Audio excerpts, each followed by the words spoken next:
আদর্শ পাঠে সকলকে শুভেচ্ছা এবং অভিনন্দন। আশা করি সকলেই ভালো আছো।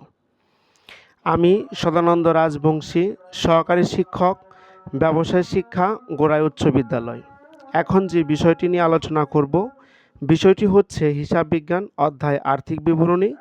সেই আর্থিক বিবরণীর অধ্যায় থেকে আলোচনার বিষয় মালিকানা সত্ত্ব বিবরণী। আমরা গত ক্লাসে বিশতায় বিবরণী নিয়ে আলোচনা করেছি। এখন আলোচনার বিষয় হচ্ছে মালিকানা সত্ত্ব বিবরণী। আমরা এখন জানব মালিকানা সত্ত্ব বিবরণীর বিভিন্ন সূত্র সম্পর্কে। তো মালিকানা সত্ত্ব বিবরণীর জন্য প্রথমে লিখতে হবে প্রতিষ্ঠানের নাম। মালিকানা সত্ত্ব বিবরণী ড্যাশ সালের ড্যাশ তারিখের সমাপ্ত বছরের জন্য। আমাদের অঙ্কের যে সাল থাকবে সেই সালের লিখতে হবে এবং যে তারিখের অঙ্ক করতে বলবে আমরা সেই তারিখের অঙ্ক করব। এখন আমরা এর জন্য বিবরণ টাকা অর্থাৎ টাকার ঘর দিব হচ্ছে 2টা। অঙ্ক করার জন্য প্রথমে লিখতে হবে প্রারম্ভিক মূলধন। অঙ্ক করার জন্য প্রথমে লিখতে হবে প্রারম্ভিক মূলধন।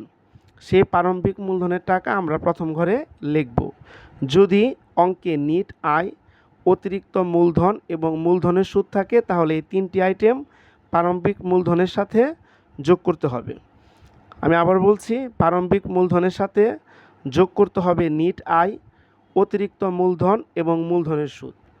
আরও একটি কথা হচ্ছে, আমরা যখন অঙ্ক করব তখন অঙ্কের জন্য একটি রেওয়া মিল দেওয়া থাকবে। সেই রেওয়া মিলের মধ্যে যে মূলধনের টাকা দেওয়া থাকবে সেটি হচ্ছে প্রারম্ভিক মূলধন। তাহলে প্রারম্ভিক মূলধনের সাথে নিট আয়, অতিরিক্ত মূলধন, মূলধনের সুদ এটা কি করতে হবে? যোগ করে আমরা টাকা লিখব। তারপর কিছু বিষয় আছে যেগুলো আমাদের বিয়োগ করতে হবে, যেমন নিট ক্ষতি, উত্তোলন, পণ্য উত্তোলন, উত্তোলনের সুদ, আয়কর, জীবন বীমা প্রিমিয়াম, এগুলোর টাকা আমরা একত্রে যোগ করব। যোগ করে সেই যোগফলের টাকা, এই টাকা থেকে আমরা বিয়োগ করব। তারপর আরও কিছু যোগের আইটেম রয়েছে, যেমন সাধারণ সঞ্চিতি, বিশেষ সঞ্চিতি, সঞ্চিতি তহবিল। এই টাকাগুলো একত্রে যোগ করে আমরা এখানে লিখব।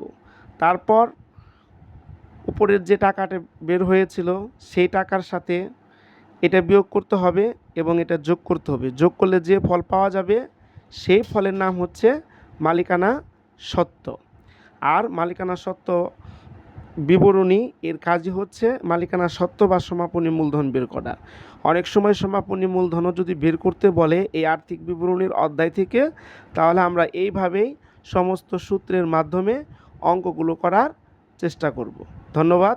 আগামী ক্লাসে আমরা আর্থিক অবস্থার বিবরণী নিয়ে আলোচনা করব। আশা করি সকলে এটি বুঝতে পেরেছ। ধন্যবাদ।